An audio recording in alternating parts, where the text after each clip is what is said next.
11강입니다. 세도 정치의 폐단으로 농민이 봉기하다 보시죠. 지난 시간까지는 붕당 정치의 변질 그리고 그로 인한 여러 가지 문제가 발생하자 그것을 해결하기 위해서 붕당에 관계없이 인재를 등용했던 탕평 정치, 영조와 정조 시기까지 다뤘습니다. 자, 그 마지막 공교롭게도 정조라고 하는 국왕이 딱 1800년에 죽거든요. 그래서 19세기부터 제도 정치가 시작된다라고 보시면 됩니다. 그 이전이 탕평 정치였는데 탕평 정치는 영조나 정조처럼 강력한 국왕이 카리스마를 발휘해서 붕당이 휘둘리지 않고 시시비비를 가리는 능력이 있었어. 그런데 정조가 갑작스럽게 죽고 당시 10대 초반의 어린 나이의 국왕이 즉위하자 외척들에 의해서 지금 정치가 운영되게 됩니다. 자, 보시죠. 세도 정치의 전개입니다.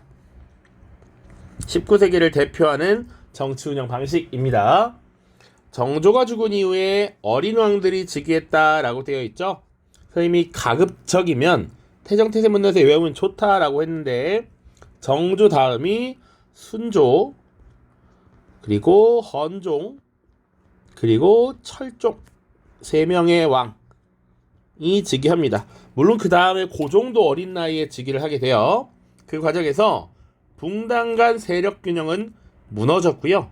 왕의 외척 가문이었던 당시 안동 김씨, 풍양 조씨 등이 권력을 독점하고 정치를 좌우하기 시작했습니다. 그래서 중요한 관직들은 다 이 세도 가문이 독점하려는 이런 움직임을 보였다. 이 시기에 어떤 문제들이 있었냐면요. 조선 후기 가장 중요한 정치 기구였던 비변사의 주요 관직을 독점했고요. 중앙군영도 우리 살펴봤습니다. 5개의 군영이었죠. 훈련도감을 시작해서 숙종 때 금이영까지 5군영을 장악해서 군사 지휘권도 이들이 잡으려고 했다라고 보시면 됩니다. 자, 이 시기에는 세도 가문에게 잘 보이기 위해서 뇌물을 갖다 바치거나 부정부패, 비리를 저지르는 경우가 많았습니다. 관직을 사고 파는 매관매직이 성행했고요. 그리고 과거제라고 하는 것이 원래는 능력에 따라 시험을 보고 그 평가를 받는 것인데 비리, 부정부패가 많아지면서 이름은 있지만 그게 현실적으로 크게 작용하지 않게 되었다라는 것이죠. 유명무실까지 보는 게 좋겠네요. 자, 그리고 관리들의 부정부패 당연히 심해집니다. 매관매직을 사례로 보면 관직을 사고 파는 거고요. 팔도의 관찰사나 그 아래에 있는 수령들의 자리도 돈 주고 사고 팔았는데 그렇게 돈을 주고 관직을 산 경우에 그만큼의 수익을 내야 하잖아요. 그래서 당시 관직을 구매해서 얻게 된 사람들은 백성들에게 세금을 과도하게 수탈해서 그것을 회복하려고 했다라는 것이죠. 이렇게 표현하면 그렇지만 일종의 투자를 했던 겁니다. 자, 그래서 삼정의 문란이라고 하는 것이 굉장히 심해지는데 삼정이 무엇이냐? 여러분들 프린트 날개에 있습니다. 농민들이 부담해야 했던 세금으로 토지에 대한 세금이었던 전정, 그리고 군대를 가는 대신에 내는 세금이었던 군포, 세 번째는 가난한 사람들이 곡식을 빌리던 환정, 환곡을 삼정이라고 합니다. 자, 그 중에서도 환곡의 폐단이 가장 심했다라는 것이고요. 수령과 향리들의 횡포로 인해서 농민들의 불만이 굉장히 높아졌다라는 얘기죠. 그래서 밑에는 삼정의 문란을 간단하게 이렇게 애니메이션으로 표현해 놨습니다. 토지에 대한 세금이었던 전정 보시면 여러 가지 이유를 들어서 정해진 양 이상의 토지세를 거두었다라고 했습니다.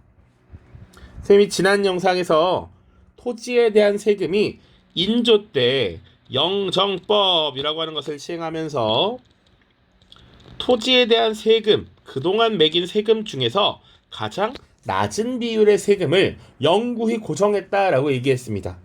그래서 원래 토지 1결이라는 단위에서 4에서 6두씩만 내도록 했었는데 실제로 내는 건 훨씬 그것보다 많았다라는 얘기입니다.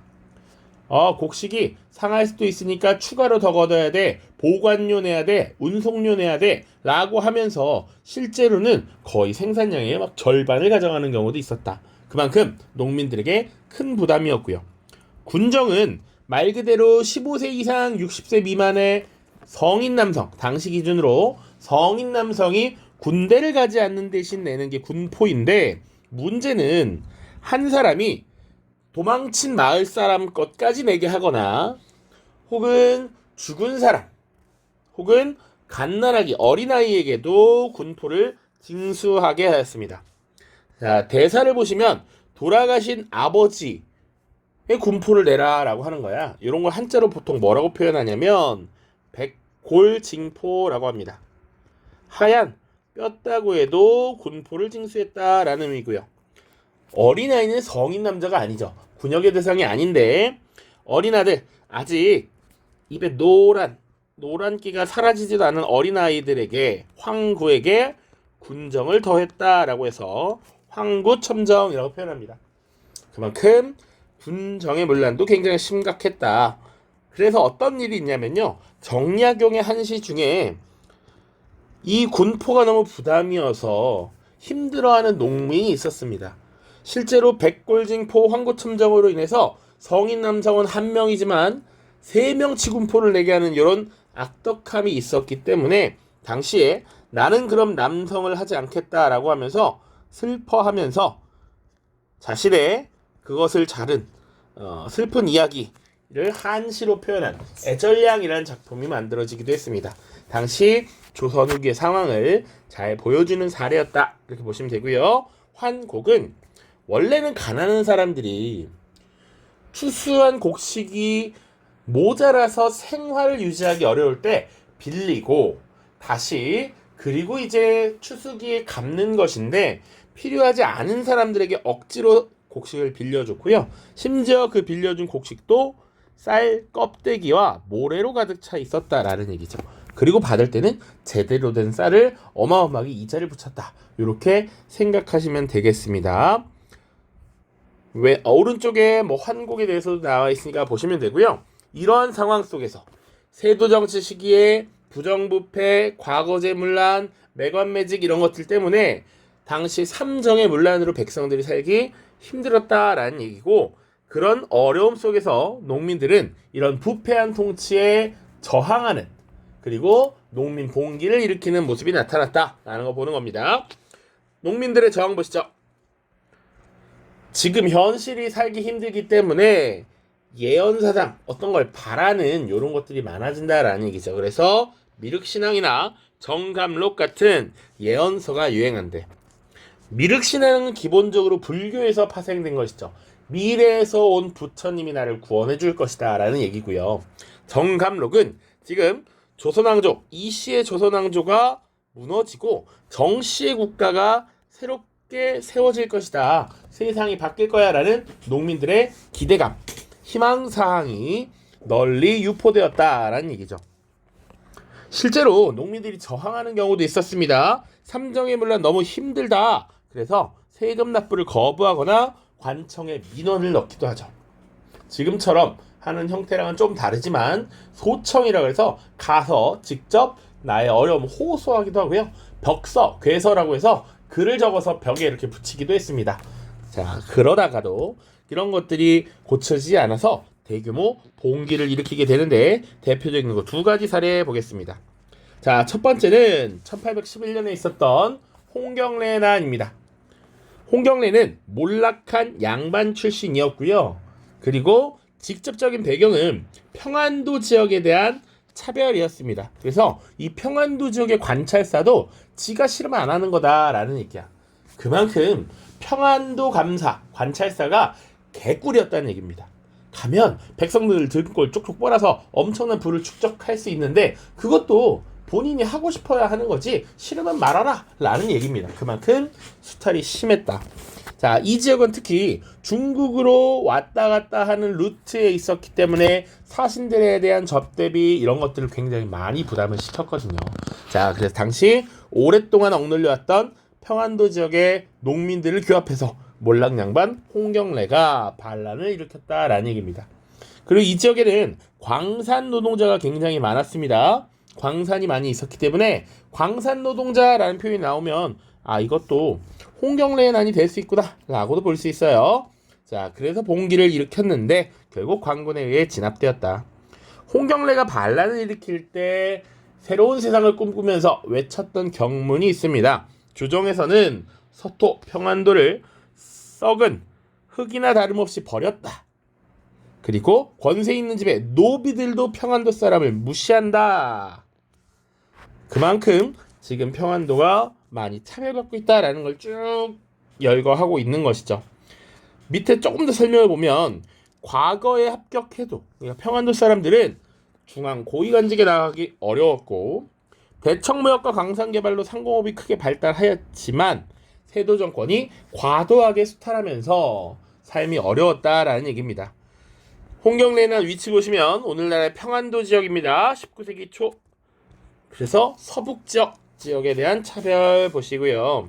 사실은 요 밑에 진주 농민봉기라고 돼 있는데 1860년대가 되면 이 남쪽 지역 각지에서 반란을 일으키고 있어요. 요게 임술년이다라고 해서 임술 농민봉기 이렇게 표현합니다. 1862년이고요. 직접적인 원인은 세도 정권의 수탈입니다. 세도 정권 시기 매관매직을 통해서 관직을 얻은 지방관들은 농민들을 굉장히 많이 수탈을 했겠죠. 자, 그 시작이 어디였느냐? 경상도 진주였습니다. 자, 당시 수령이었던 백낙신이라는 인물의 부정, 부패, 과도한 수탈 이런 것들에 항의하는 농민들이 몰락한 양반 유계춘을 중심으로 단결해서 진주성을 습격, 점령했습니다. 자, 양반 유계춘이 주도했다.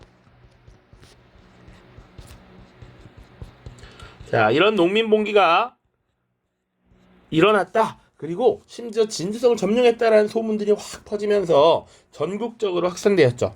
그래서 1862년이 임술년이었기 때문에 임술 농민봉기라고 이야기를 하고요. 이것이 분명히 잘못되었고 잘못된 것에 대한 저항은 당연히 해야 한다. 이런 사회적인 의식이 향상되기도 했습니다. 정부에서는 이런 농민봉기가 확산되자 이것을 어떻게든 가라앉혀야 돼. 그래서 안핵사라고 하는 관직을 만들어서 파견합니다. 사건을 조사하기 위한 거야. 농민봉기가 일어났을 때 농민봉기가 왜 일어났는지 그 원인을 조사하도록 파견한 관리가 안핵사고요. 그리고 삼정의 개혁을 위해서 삼정 이정청을 설치합니다. 삼정의 개혁을 고치겠다, 개혁하겠다라는 얘기죠. 하지만 근본적인 해결이 잘 되지 않아. 세도 정권, 권력을 잡은 사람들이 바뀌어야 하는데 그들이 바뀌지 않기 때문에 현실적인 해결책은 마련되지 못했고 농민들의 정이 계속됩니다. 그래서 지도에도 있지만 농민봉기에 대한 정부의 수습 노력 3가지 암행어사를 파견한다든지 삼정이정청을 설치한다든지 탐관원의를 처벌하는 이런 노력이 있었다. 혹은 농민봉기 원인을 조사하기 위한 안핵사도 파견합니다.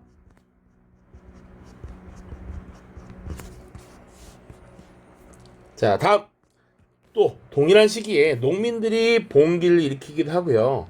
지금 의존할 게 필요해. 그래서 다른 사상에도 힘을 더하게 되죠. 그래서 가장 많이 확산된 것 중 하나가 천주교입니다. 천주교. 유입 과정 보시면 청나라에 다녀온 사신들이 천주교를 서학의 하나로서 서양의 학문으로서 하나로 소개를 했고요. 특히 서인들은 북벌론 주장하면서 지금 성리학적 명분론을 굉장히 중요시 여겼고 청나라에 대한 복수를 꿈꿨단 말이지. 그 맞은편 반대편에 있었던 남인들 혹은 신분적으로 양반에 속하지 못하고 상대적으로 억눌려 있었던 중인들이 이것을 신앙으로 받아들이기 시작합니다. 조금 더 나아가서 자, 병자호란 이후에 청나라에 다녀온 사신들 요들을 보통 연행사라고 표현합니다. 자, 그럼 천주교가 빠르게 확산될 수 있었던 배경은 뭐냐? 바로 평등사상입니다. 평등사상. 그리고 천국 간다. 미래에 우리가 다른 삶을 살 수 있다라는 희망이죠. 희망 이런 것들이 당시 세도 정치로 고통받던 사람들 사이에서 빠르게 확산이 되었고 이런 것들이 확산되면서 어떤 문제가 발생했냐면 일단 신분 질서가 흔들려 평등 사상이 확산되면서 기존의 신분 질서가 흔들리기 시작합니다. 그것을 신분 질서가 동요되었다라고 하는 거야. 움직이고 흔들렸다. 또 하나의 문제는 천주교 신자들이 조상에 대한 제사를 거부했습니다. 천주교는 기본적으로 하나님을 숭배하는 것이고 하나님 외에 제사 지내는 것은 우상 숭배다라고 여겼기 때문에 자, 이런 제사, 조상에 대한 제사를 거부했다라는 것이죠. 유교적 질서가 또한 흔들리고 있다라는 얘기죠. 그 말은 조선이라고 하는 근간이 흔들리는 것을 의미합니다. 이것이 확산되는 것이 바람직하지 않다라고 여겼던 정부는 천주교를 사교로 규정하고 탄압합니다. 여기서 사의 의미는 사악하다라는 거예요. 사악하다. 당시 집권 세력들이 천주교 그 자체를 문제 삼은 것도 있고 남인 세력들이 지금 시당으로서 받아들이는 경우가 많았기 때문에 남인들을 탄압하기 위한 정치적 목적으로 활용한 측면도 있습니다. 그래서 세도 정치 시기 물론 사실 유입은 그 전부터 있었는데 그것이 조선 사회의 근간을 흔들고 있었기 때문에 정부 차원에서 탄압을 하기 시작했다. 그렇다면 천주교만 있었느냐? 아니야. 다른 것도 있었어. 우리 민족이 창시한 동학이라는 종교도 있었습니다. 동학이라는 표현 자체도 서학이라고 하는 것에 카운터적 의미를 갖습니다. 서양의 학문 그리고 동양의 학문, 동양의 종교, 동양의 도리 뭐 이런 의미라고 보시면 돼. 경주에 몰락한 양반이었던 최재우가 1860년 세도 정치가 거의 끝나가는 요 시기에 새로운 종교를 만들게 되죠. 동학에서는 가장 강조했던 사상, 이론이 바로 시천주입니다. 우리 모두 마음속에 하나님을 모시고 있다라는 얘기야. 그렇기 때문에 우리 모두가 하나님을 품고 있으니까 근본적으로 평등하다라고 하는 사상을 강조합니다. 자, 시천주는 최재우 때 강조된 이념이고요. 이런 것이 같은 의미로서 다른 표현으로 쓰인 경우가 많은데 하나는 사인여천입니다. 사람 대하기를 하늘과 같이 해라 라는 얘기야. 섬기다 사자예요. 사람 섬기기를 마치 하늘과 같이 해라. 혹은 사람이 곧 하늘이다 라고 하는 우리가 잘 알고 있는 인내천이라고 하는 표현이 나오기도 하죠. 시천주 사상의 확장이라고 보시면 되겠습니다. 그리고 동학을 믿으면 지금 힘든 어려운 것들이 있지만 이것을 극복하고 새로운 세상이 열릴 것이다 라는 후천 개벽 사상이라고 하는 것도 확산이 됩니다. 자, 이런 두 가지 기본적인 관념을 통해서 동학은 큰 인기를 얻게 되죠. 자, 그리고 빠르게 동학이 확산되니까 정부에서는 이것을 경계하기 시작합니다. 그래서 당시 동학을 세상을 현혹하고 백성을 속인다 라는 명목, 라는 죄로 이 동학을 만든 최재우를 처형하게 되죠. 혹은 이런 표현 나옵니다. 혹세무민이라고 해요. 현혹할 때 혹자고요. 세상을 현혹하고 백성을 민을 속인다 이런 의미입니다. 혹세무민의 죄로 최재우를 처형했다. 그 뒤를 이어받은 것이 이대교주 최시형 때였는데 최재우의 가르침을 체계화시켜서 정리한 것이 바로 동경대전이죠. 경전입니다.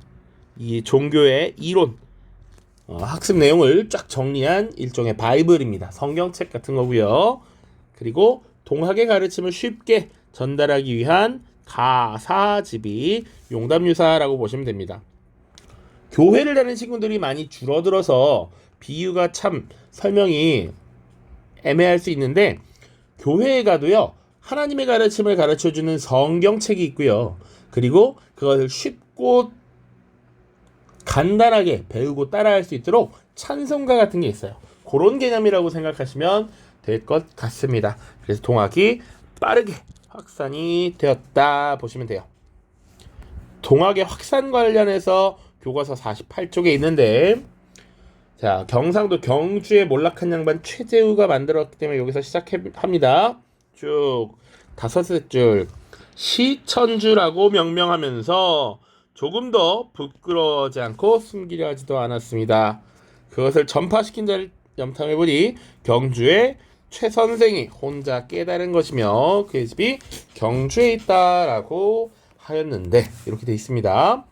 그래서 당시 세도 정치 시기에 여러 가지 문제가 있었고, 첫 번째, 두 번째, 그런 어려움 속에서 백성들이 삶이 어려웠기 때문에 농민 봉기를 일으켰습니다. 그 사례로 홍경래에 난 임술 농민봉기 같고요. 농민봉기를 일으키는 경우도 있었지만 조선이란 나라에 대한 근본적인 회의감을 가지고 의존하고 의탁할 종교 혹은 사상이 유행합니다. 천주교와 동학 혹은 그 외의 예언사상, 이런 것들이 있었습니다. 이것이 우리 11강의 전반적인 큰 얼개라고 보시면 되고요. 이 다음에는 이제 1863년 새로운 왕 고종이라고 하는 왕이 12살의 나이에 즉위하게 되고요. 어린 왕을 대신해서 그 아버지였던 흥선대원군이 정치를 주도하게 됩니다. 그 내용을 한번 살펴보도록 하겠습니다. 12강에서 만나죠. 안녕.